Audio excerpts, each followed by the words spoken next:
ආයුබෝවන් සුබම සුබ දවසක් වේවා මගේ යාළුවෝ සියලු දෙනාටම මං අද කියලා දෙන්න යන්නේ ගොඩාක් රසවත් වගේම හරිම ගුණවත් කොස්සට කළුපොල් එළවලුවක් කොහොමද වඩාත් ඉක්මන් කාලයකදී වඩාත් රසවත් විදිහට නිවසේදීම ඉක්මනින්ම හදාගන්නේ කොහොමද කියලා.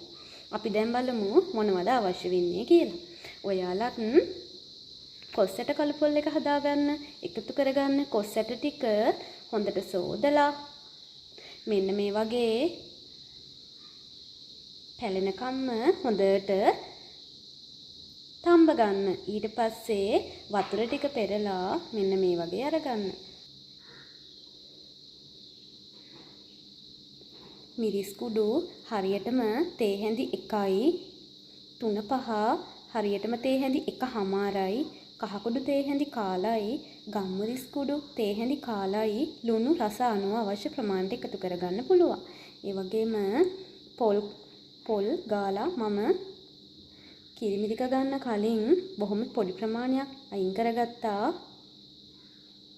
ඒ වගේම මිටිකිරි හරියටම අණු කෝප්ප භාගයයි දියකිරි හරියටම අණු කෝප්ප භාගයයි ඒ වගේම රම්පේ කරපිංචා කුරුඳු පොතු මෙන්න මේ දේවල් තමයි අවශ්‍ය කරන්නේ. අපි දැන් බලමු කොස්සට කළුපොල් එක ඉක්මනින්ම හදාගන්නේ කොහොමද කියලා. මුලින්ම ඔයාලා භාජනයක් ලිපේ තියලා අඩු ගින්දරේ භාජනේ රත් වෙනකොට 3-5 ටික එකතු කරලා යාන්තමින් බැද ගන්න. ඔන්න මම දැන් භාජනයක් ලිපේ තියාගත්තා. භාජනේ යාන්තමින් රත් වෙනකොට අඩු ගින්දරේ 3-5 ටික එකතු කරගත්තා. 3-5 ටික කළු වෙන්න දෙන්නේ නැතුව හොඳ සුවඳක් එනකන් මෙන්න මේ වගේ හැන්දෙන් එහාට මෙහාට කරලා බැද ගන්න විතරයි තියෙන්නේ. පොඩ්ඩක්වත් කළු වෙන්න දෙන්න එපා. යාන්තම් සුවඳ එනකොටම ලිප ඔෆ් කරගන්න. ඔන්න දැන් 3-5 ටික බැදිලා ඉවරයි. ලිප ඔෆ් කරලා මේ ටික අයින් කරගන්න.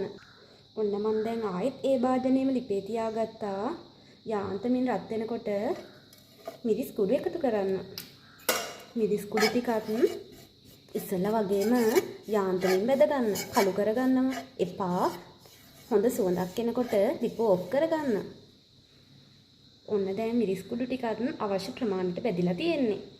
ඔන්න යාළුවනේ මම දැන් ආයෙ මේ භාජනයේ ලිපේ තියාගත්තා.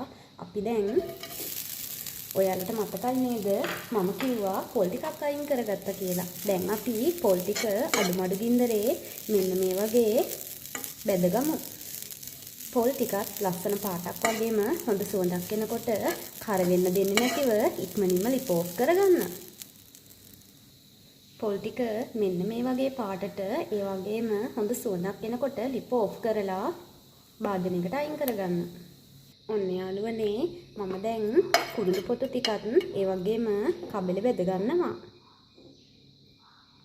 ඒ ටිකත් හොඳ සුවඳට එනකොට ලිප ඔෆ් කරගන්න. මේ බලන්න යාළුවනේ අපි භාජනයේ ලිපේ තියලා බැදගත්ත ඔක්කොම ටික මෙතන තියෙනවා. බැදගත්ත පොල් ටික, බැදගත්ත 3-5 ටික, ඒ වගේම බැදගත්ත මිරිස් ටික, බැදගත්ත කුරුඳු පොතු ටික මේ ඔක්කොම ටික මෙතන තියෙනවා. අපි දැන් මේකට ගම්මිරිස් කුඩු බොහොම චුබුටි ප්‍රමාණයක් එකතු කරගමු. මේ වෙලාවේ හරිම සුවඳයි. ඔයාලා දැන් මිරිස් ගලට මේ ටික හොඳට එකතු කරලා වතුර පොඩ එකතු කරලා මේ ටික හොඳට අඹරගෙන එන්න. මිරිස් ගලක් නැති අය මේ ටික වතුර පොඩ්ඩක් දාලා බොහොම චුටි ප්‍රමාණයක් එකතු කරලා බ්ලෙන්ඩර් කරගන්න උනත් පුළුවන්. ඒ වගේම තමයි එහෙමත් නැත්නම් පොඩි වංගෙඩියකට දාලා වතුර පොඩ්ඩක් එකතු කරලා මේ ටික හොඳට කොටා ගන්න. කොහොම ඉන්නේ යාළුවනේ මම මේ ටික අඹරගෙන එන්නම්. මේ බලන්න යාළුවනේ මම දැන් ඒ අවශ්‍ය ටික ඔක්කොම මිශ්‍ර කරලා බ්ලෙන්ඩර් කරගෙන ආවා. දැන් අපි උයා ගන්න භාජනයේට මේ ටික එකතු කරගමු. ඔන්න යාළුවනේ මම දැන් උයා ගන්න භාජනයේට මිශ්‍රණය එකතු කරගත්තා. අපි දැන් තම්බලා පිරිසිදු කරගත්ත කොස්සට ටික මේකට එකතු කරගමු.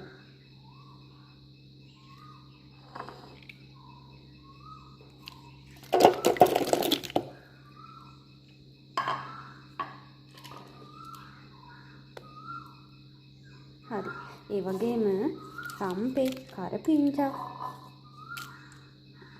ඒ දේවල් එකතු කරගන්න. ඒ වගේම රසායන ලුණු, ඒ වගේම කහ කුඩු එකතු කරගමු.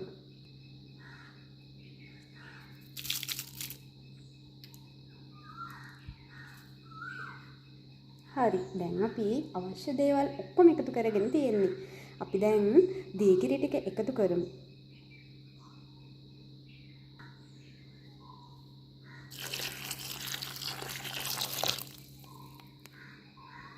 දැන් ඔයාලා හැන්දකින් මේ ටික හොඳට මික්ස් කරලා ලිපේ තියාගන්න.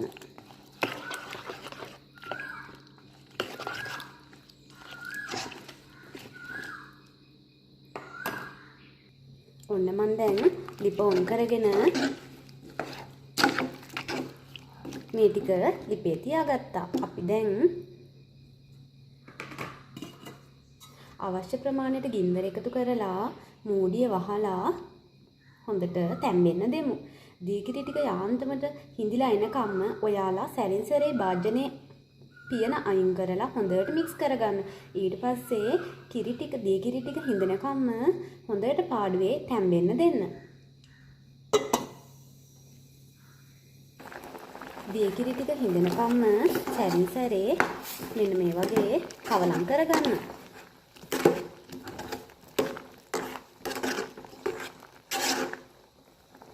නැවතත් මූඩිය වහලා තැම්බෙන්න දෙමු.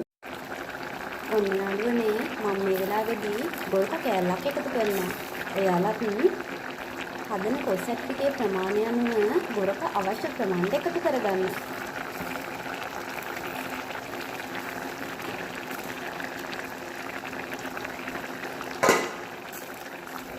මූඩිය වහලා තව ටිකක් වෙලා තැම්බෙනකම් දීකිරි ටික යාන්තමින් හිඳිනකම් තැම්බෙන්න දෙමු. ඔන්න මගේ යාළුවනේ කොස්සැට් එක ලිපේ තියලා හරියට විනාඩි 15කට පස්සේ තමයි මේ දීකිරි ටිකත් හොඳට හිඳිලා තියෙන්නේ. කොස්සල ටිකත් යාන්තමින් තැම්බිලා මිරිස් 3-5 ටික හොඳට අහලා තියෙන්නේ. මේ වෙලාවේදී අපි උකු පොල් කිරි ටික එකතු කරගමු. ඒ වගේම ලුණු රස මදි නම් ලුණුත් එකතු කරගන්න පුළුවන්. දැන් අපි මේ ටික හොඳට මික්ස් කරගෙන ලිපේ ගින්දර පොඩි ප්‍රමාණයක් වැඩි කරලා මිටි කිරි ටික හොඳට උතුරන්න දීලා අවශ්‍ය ප්‍රමාණයට හිඳෙනකන් ලිපේ තියාගමු.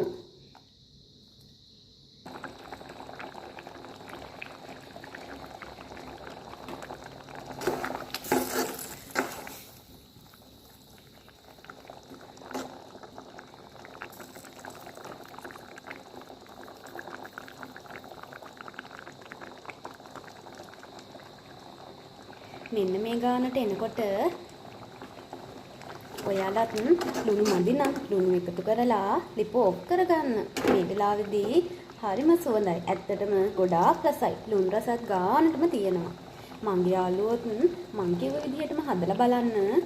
පොඩ්ඩක්වත් වරදින්නේ නැහැ. අලුතෙන් එකතුණු මගේ ආදරණීය යාළුවන්ට මතක් කරන්න කැමති. ඔයාලා තාමත් මගේ channel එක subscribe කරලා නැත්නම් අදම subscribe කරන්න. ඒ වගේම ළඟම තියෙන bell icon එක click කරන්න අමතක කරන්න එපා. එහෙනම් මගේ යාළුවනේ නැවතත් අලුත් දවසකින් අලුත් වීඩියෝ එකකින් හමු වෙනතුරු මගේ යාළුවෝ සියලු දෙනාටම සුබ දවසක් වේවා. මගේ යාළුවෝ like කරන්න, comments කරන්න අමතක කරන්න එපා. එහෙනම් සුබ දවසක් වේවා. ගිහින් එන්නම්.